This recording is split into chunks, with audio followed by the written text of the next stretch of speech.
السلام عليكم ورحمة الله. اللهم صل وسلم وبارك على سيدنا محمد وعلى أهله وصحبه وسلم.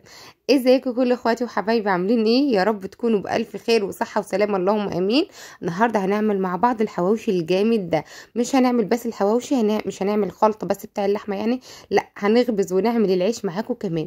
العيش ده طريقته تحفة تحفة تحفة، زي العيش اللي بتجيبيه بعيش بتاع الحواوشي صغير كده اللي بتجيبيه ابو رده، بس طريقته سهله جدا جدا جدا ومكوناته بسيطه خالص. تعالوا نشوف عملناه ازاي النهارده، وطلع شكله حلو وتحفه بالشكل اللي انتوا شايفينه ده. كملوا بقى معايا الفيديو للاخر، ولو انت اول مره تشوفيني ما تنسيش تشتركي في القناه وفعلي زر الجرس عشان يوصلك مني كل جديد. تعالوا نقول بسم الله ونبدا معاكم طريقه العيش. اول حاجه ده نص كيلو من الدقيق، هبدا كده نخله. كنت بفكر الحقيقه ان انا اعجنه كده معاكم، بس الحقيقه انا يعني ايدي بتوجعني، فهرجع انخله وهرجع احطه في العجان. هنخلص نخيل كده نص كيلو من الدقيق، ما هياخدش اي حاجه، مكونات بسيطه خالص. حطينا الدقيق وباكم الخميره، هرجع احطهم دلوقتي في العجان اهو، علشان قلت هو ما دام العجان موجود نعجن في العجان احسن. طبعا اللي مفيش عجان هنعجن فين ايه على ايدينا عادي. هو نص كيلو من الدقيق مش هياخد اي حاجه، وباكو خميره وشويه صغيرين كده من الملح، وهنعجن بالميه عادي. طريقته سهله جدا. العيش ده عيش كده عادي زي اللي كنا بنعمله زمان. الناس اللي في الفلاحين عارفه ايه طريقه العيش ده، لان احنا كنا زمان بنخبز العيش ده على طول على طول. العيش ده زي ما قلت لكم هو عباره عن نص كيلو من الدقيق، وذره كده من الملح، ونص معلقه صغيره من الملح، وباكو من الخميره، وهنحط الميه وتبداي تعجني لغايه ما العجينه بتاعتك تلم. انا حبيت ان اعمل العيش ده النهارده عجينته لينه جدا وطريه علشان يخمر بسرعه. كل ما العجينه بتاعتك تكون شاده كده وجامده، ما هو الخميره الحقيقه ما بتمشيش فيها بسرعه. فانا قلت لا، انا الوقت خلاص مستعجله الحقيقه. انا بعت اجيب عيش حواوشي الاول وما لقيتش عيش، وبعد كده احنا كنا خلاص مجهزين اللحمه ومطلعينها وفكت، وعايزه اعمل حواوشي. وما ولادي جم من عند الراجل اللي هو قافل ومفيش عيش حواوشي، قلت هو ايه احنا هعمل احسن عيش حواوشي، احسن من احسنها واحد دلوقتي. هو مش هياخد مني اي حاجه باذن الله. سميت الله كده واستعينت بالله كده من الشيطان، ودخلت مطبخي. الحقيقه ما كانش عندي وقت والله، العيش ده طالع في ساعه واحده ما شاء الله، كان ساعه واحده مخلصه وكل حاجه جاهزه، فطالع في وقت قليل جدا. فانا حبيت امرق العجينه شويه علشان الخميره بتمشي فيها اسرع. واحنا كمان في الحر، المفروض في الحر كانت ماما تقولي زمان في الحر تخلي عجينك يابس، وفي الشتاء تمرقيه.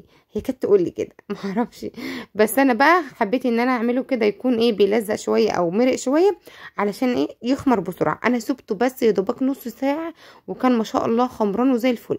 عما جهزت بقى الحاجات بتاعتي التانية، فرمت بقى طماطم، خرمت بصل وفلفل كميه حلوه كده وحطيتها على اللحمه، وفرمت كمان حته كده من الدهن بعد ما خلصت كده البصل والفلفل الاول عشان الدهن ما توقفش الكبه بتاعتي، وفرمتهم كده لوحدهم برضو وحطيتهم على اللحمه. حطيت بقى بهارات حواوشي، حطيت بابريكا، كمون، وفلفل اسمر والملح. ده اللي انا حطيته. انت حابه تحطي حاجه تانية، توابل اللي بتحطيها في الحواوشي حطيها براحتك خالص. اما انا حطيت ايه كمان هنقول من الاول. فرمت كده بصلتين كده متوسطين حلوين كده، وفرمت قرنين فلفل، وفرمت حته كده من الدهن حوالي معلقتين، يعني تيجي بمعلقتين كبار كده من الدهن. او ليا هي كانت ليا عندي كده في الفريزر، جبتها وطلعتها. ببقى احتفظ بالحاجات دي عشان الحواوشي. وحطيت بقى توابل الحواوشي، وحطيت بابريكا، وحطيت كمون وفلفل اسمر، وحطيت الملح بتاعي ظبطته وبس. طبعا حابه تحط شطه عشان يبقى سبايسي تمام. عجنت كل ده بقى في بعضه، واللحمه عندي بقت جاهزه وزي الفل. العيش النهارده احنا هنخبزه بالرده. عيش الحواوشي اللي احنا بنجيبه من الفرن بيبقى بالرده، فاحنا هنعمل العيش النهارده هو بتعجن بالدقيق والملح والخميره. لكن لما بتيجي تبططيه او تيجي تقرصيه او تيجي تكوريه، مش عارفه انت هتقولها ازاي بنعمله بالرده. فاحنا هنعمله بالرده، ونحطه تحته رده ونحطه فوقه رده، علشان العيش ده احنا بنجيبه كده بيبقى برده كده، علشان يدي القرمشه الحلوه اللي احنا بنحبها لرغيف الحواوشي. تابعي بقى معايا الفيديو الاخر وعشان تشوفي كل خطوات العيش ده. العيش ده حلو قوي، واكيد الناس برضو اللي في الفلاحين او في الارياف هتفتكر العيش ده بتاع زمان ده الجميل ده حلو قوي. المهم كده انا هكور كل الكميه كده وهرجع لكم. زي ما انتوا شايفين هحط بقى كده رده كده من تحت ورده من فوق اهو. هو العيش كان مرق معايا، وعلشان هو كان مرق كان حلو جدا، وان حباه يبقى مرق كده علشان انا عايزه العيش يقب. اهم حاجه في عيش الحواوشي نمره واحد العيش يقب ويكبر ويبقى حلو كده، عشان نعرف نفتحه حتتين ونعرف ايه نحشيه لحمه. ما ترفعهوش او ما تخنهوش قوي، خليه ما بين البنين كده، اقل من نص سنتي كده بشويه. تمام زي ما انتم شايفين، يا رب يكون واحد السمك قد ايه. الكرة دي ده جاب لي 17 رغيف، نص كولا عمل لي 17 رغيف. والرغيف الحقيقه كان فيه رغيفات كبيره وفيه رغيفات صغيره، يعني ممكن كان يبقى 20 رغيف من اللي زي بيتباع من بره. تمام، يعني نص كيلو يعمل لي 20 رغيف، عشان الناس اللي عايزه تعمل العيش ده. على فكره بشوف ناس بتعمله وبتبيعه، هو ما فيش فيه مكونات كتيره ولا اي حاجه، ولا على فكره بياخد غلبه. انا عملته في ما فيش، وبخمر بسرعه جدا، وما شاء الله كان حلو قوي. اهو هبدأ كده ان انا اعمل كده بالدراجة كده كل العيش، وحطيت جنبي على ايه، على صينية كده، علشان نروح على الفرن. النهاردة هنعمله في الفرن اللي انتوا شايفينه ده، في الفرن ابو غاز، كلنا عندنا الفرن ده. الحقيقة كان الحديدة بتاعتي والمطرحه بتاعتي فوق على السطح، عارفين الفرن اللي احنا بنشوف فيه السمك على السطح، فهم فوق على السطح. فانا مش لاقي حاجه لاني احرك بيها الرغيف، ولا اني ازرق بيها الرغيف، فاستخدمت الصينيه ستانلس ستيل. هي نفعتني شويه في الاول، لكن بعد كده حرقت صوابعي، لان الفرن بقى نار قايده بعد كده اما حمى واشتغل وكده يعني. فبعد كده بعدت بقى جبت من اسماء الحديده بتاعتها دي، وبعد كده قمت بقى شغاله بيها. شايفين العيش كله ما شاء الله ما شاء الله ما شاء الله، قابب وحلو جدا، وريحه العيش تحفه تحفه تحفه، وطعمه حلو قوي.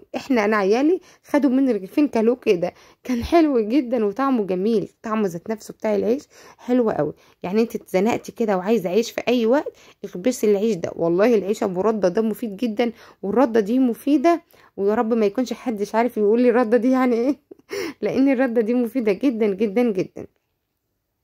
فاحنا كده بطلع العيش كله ما شاء الله قابب، بحطه كده في النص، وبعد كده بديره ناحيه النار، يبدا يقب كده ويزيد كده.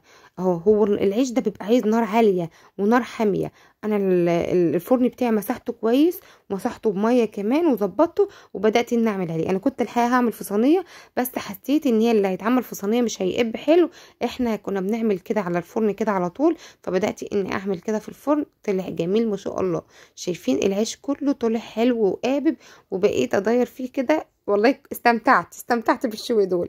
ما تفكروش اللي هو بنحيه ومش عارفه ايه، هو انا قعدتهم في ال 17 رغيف دول مفيش 10 دقايق قدام الفرن، قمت قافله وقمت خارجه بره. يعني ما خدش مني اي حاجه، بقيت احط وادير واحط وكده، وادير ناحيه النار واحط تاني، وكما خلصت الكميه كلها. انا بعد كده اما الصينيه لسعتني بقيت احدف بايدي، لقيتها اسهل واسرع. احدف بايدي كده وخلاص، احدف الرغيف، امسك الرغيف بايدي واحدفه وخلاص اخر واحد اتنثر جوه قوي في قلب الفرن قلت مش مشكله. اهو اول بقى ما تجيبيه ناحيه النار كده، بتلاقيه قابب وقدي كده ما شاء الله. تعالوا بقى اما خلصت الكميه كلها، ورحت قعدت كده شويه، وبعد كده بدات اني افتحه. انا قعدت تحت المروحه، وبدات ان جبت المقص كده وبدات فتحتهم وانا تحت المروحه. وبعد كده قمت دخلت بقى على المطبخ تاني اكمل التصوير بتاع الفيديو. نعمل بقى كره من العجين من اللحمه اللي احنا عملناها دي، واحطها فيها. هملاهم بقى كلهم كره كده على قد ايدك، وابداي انك افرديها فيها وانت فاتحه العيش. العيش ما شاء الله ما شاء الله ما شاء الله مفيش ولا غلطه، وحلوه قوي قوي. انا بفكر افتح مشروع من العيش ده او اشتغل كده. يعني نيجي يوم كده ننزل على الجروب بتاعنا موجود عيش حواوشي طازه للناس اللي شغاله اونلاين، حبايبي اللي بيحبوني وبيشتغلوا اونلاين. فحلو قوي، وعلى فكره فيها وفره جامده جدا. يعني هو نص كيلو دقيق وباكل خميره، عملوا لك ال 17 رغيف دول. وزي ما قلت لك كان في رغيف كبير، شايفين الرغيف ده كبير جدا، كان في رغيف كبير ورغيف صغير على قد ايه اللي بيجي من الافران، اللي هو العشرة ب10، الواحد بجنيه يعني. فانت ممكن ايه تعملي الرغيف صغير الواحد بجنيه ده، بيكون هيدي معاكي كميه على الاقل 20 او اكتر كمان. لكن دول طلعوا 17 الحقيقه يعني. بس ما تكوني انت هتعملي وهتبيعي، طبعا هنجيب الميزان ونوزن الكوره، ونحدد الكوره الواحد قد ايه، وظبطي على كده، وهتلاقيه حلو قوي. يعني هتلاقيهم عملوا لك مثلا ايه، قولي 20 جنيه، لو واحد اتقطع واحد اتعمل واحد مش عارفه ايه كده. فهو 20 جنيه بنص كيلو دقيق، والبتاع حلو جدا. فكره ما بياخدش حاجه في الفرن خالص. انا هم 10 دقايق. هتقولي لي 10 دقايق بس، هقولك والله هم 10 دقايق ما اخدوا حاجه، وعلى نور على نار عاليه، وبسرعه بسرعه بتلاقي الموضوع خلص معاكي، ما خدش منك اي حاجه. يعني هي الحقيقه ما بتاخدش غلبه ولا اي حاجه. يعني لو عامله كميه كيلو 2 كيلو بتهيألي هتبقى حلوه ومكسبها حلو. انا الحقيقه بشوف جروبات طبخ بتنزل موجود عيش حواوشي وهي بتكون عاملاه، وانا جبت لكم الطريقه اهوت وعملته معاكم. الحقيقه انا عايزه اقول لكم على حاجه، ان انا اول مره اعمل العيش ده طول عمري بستسهل واروح اجيب من الفرن. فالنهارده اول مره اجربه، فكانت التجربه حلوه قوي قوي قوي. بس اني مش اول مره اعمله، ان انا ما بعرفش اعمله، لا انا عارفه ان مكوناته ازاي، وعارفه احنا في الفلاحين اغلبيكم عارف ان انا في الارياف، وعارفه يعني ايه عيش حواوشي ويعني ايه بيتكون من ايه وكل ده. بس الحقيقه انا عمري يعني ما عملته، فانا حبيت اعمله زي الفرن بالظبط، وحبيت النهارده اخد التجربه انا وانتوا. بقول لكم تجربه حلوه جدا. انا مش هشتري عيش حواوشي خالص، هنعمل نص كيلو من الدقيق وهنعمله زي ما انتوا شفتوا بالطريقه دي. طلع نتيجة روعة ونتيجة حلوة جدا، وهو ده العيش اللي انا بحبه. انا عايزة اقول لكم برضو كمان على حاجة بفتكر يعني معاكم. انا كنت هعمل العيش ده بالحواوشي العجين اللي هو الاسكندراني. انا اصلا عملته معاكم على القناه قبل كده بس زمان. بس الحقيقه ما بنحبوش قد كده الحقيقه. انا عايزه بنحب الحواوشي ده ان بيكون مقرمش، بيكون كريسبي. بتقولي التاني بيكون مقرمش برضو؟ لا ما بيكونش مقرمش زي ده. عارف الفرق بين عيش الحواوشي الاسكندراني والحواوشي ده هيفهم قصدي ان انا بقول ايه. احنا بنحب الحواوشي بيكون مقرمش كده وجميل. المهم انا حطيتهم كده بعد ما خلصتهم في الحشو، حطيتهم في الصينيه ودهنتهم من فوق ومن تحت بالزيت، وحطيت جنبهم كده حتتين من اللية. الحواوشي بتاعك هيجيب لي تاني بلد للشارع كله. انا كنت قاعده كده في البلكونه، الريحه كانت جنان جنان جنان. خلصت اول صينيه، ما بيقعدش بياخد في الفرن كمان وقت خالص، بيحط كده في الصينيه كده مع بعضه، وعلي كده النار تلاقي الحواوشي بقى جميل. هتقولي على النار اللحمه ما تستويش؟ لا والله هتستوى، ما ياخدش منك حاجه. يعني 10 دقايق كمان في النار كده عشان يستوى. دي بقى الحبايب بقى اللي بيطلعوا اوردرات حواوشي، شايفين الحواوشي الجامد؟ حطيناه على الصينيه كده وكان حلو جدا. واللي بالجبنه ده روعه روعه روعه. على الاقل حاجه الناس اللي بتحب تقول لي هنطلع السندوتش بايه الايام ده، على الاقل حاجه 10 جنيه سندوتش الحواوشي ب10 جنيه. شايفين شكله حلو جدا، والجبنه ده كان روعه. عيالي خطفوا اللي بالجبنه ده وحبوه جدا جدا جدا.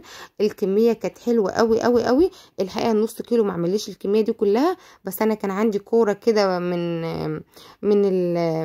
من الحواوشي، يعني معموله من قبل كده. كانت كوره كده حوالي لفت لي 3 أو 4 سندوتشات من الحواوشي.